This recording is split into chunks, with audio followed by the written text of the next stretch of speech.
Students, in today's lecture, we are going to study methods and sources of recruitment. In our previous videos, we have already discussed that what is the difference between recruitment and selection. So now we will discuss that what are the methods which are used for recruitment and what are the sources of recruitment. Now, firstly, moving towards the methods of recruitment. So these methods are categorized into three main divisions. First one is direct method, indirect method, and third party method. Now, what is the direct method? In direct method, your pharmaceutical industry, any of your representative who is going to select or collect the CVs of the individuals or the candidates will visit the educational or the professional institute. There he will interact with the candidates, collect their CVs, and later on he will work on those CVs for the purpose of selection. Now, what is indirect method? In indirect method, it basically includes advertising in newspapers, in a famous newspaper, advertising in journals, professional journals or technical journals, and brochures. Now, what is third party method? In third party method, your pharmaceutical industry may contact any employment agency, placement offices of the colleges as well, in order to collect CVs, in order to analyze the CVs, and then after analyzing the CVs, will make selections and make hirings. Now, what are the sources of recruitment? These sources are categorized into two main divisions. First one is internal source, second one is external source. As the word is representing internal source, so this recruitment is basically associated from within the organization. Now, external source, there is some link from outside the organization. Now, coming towards the internal source, your organization, your pharmaceutical industry will give preference to the peoples within the company.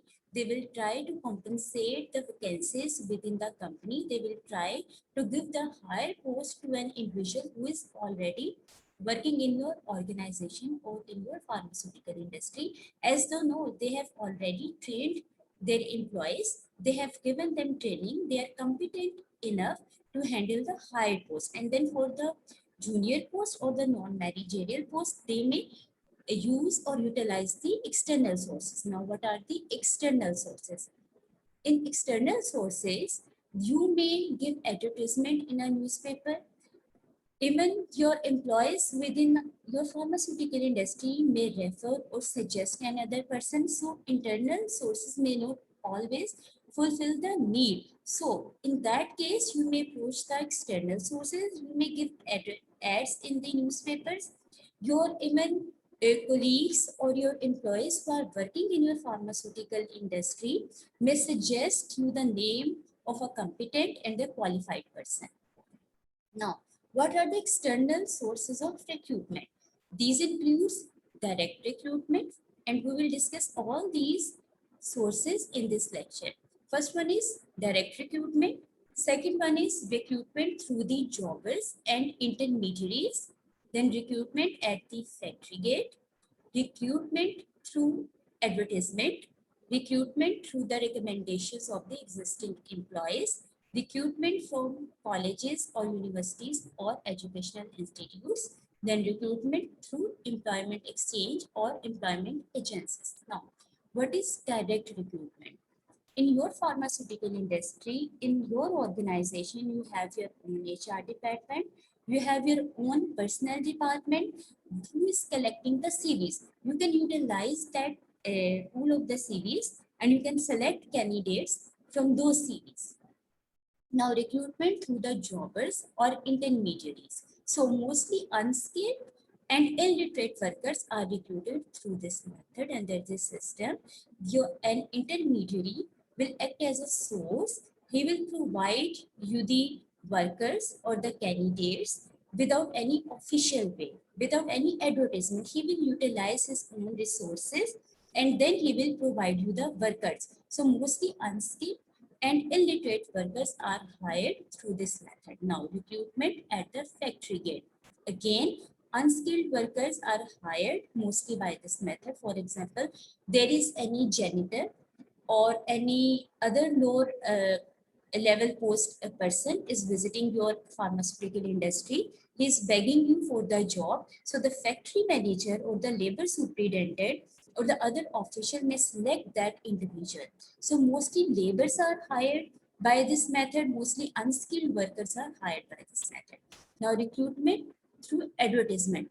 You may give advertisement in any famous newspaper for skilled workers, clerical staff, managerial personnels, technical personnels. So in this case, actually vacancies are announced, they are advertised in popular daily newspaper, then applications are invited. Then after critically analyzing those CVs, you will call the individuals or the candidates for interviews or further processing. Now recruitment through the recommendation of the existing employees. Even the employees who are working in your pharmaceutical industry in your organization may recommend any competent individual for the task or for your pharmaceutical industry. Now recruitment from colleges or universities or educational institutes. Your pharmaceutical industry or any representative of your industry may visit universities or colleges in order to collect CVs to select more suitable or competent student. Now recruitment through employment exchanges. So you may contact your pharmaceutical industry may contact any recruiting agency so that they may provide you a most competent individual as they already have the records, they already have the CVs. So this method may also be utilized for recruiting, and after recruitment, there is a process that is selection, and selection is a very complex process. It involves interviews and tests. So all these were the resources of the recruitment.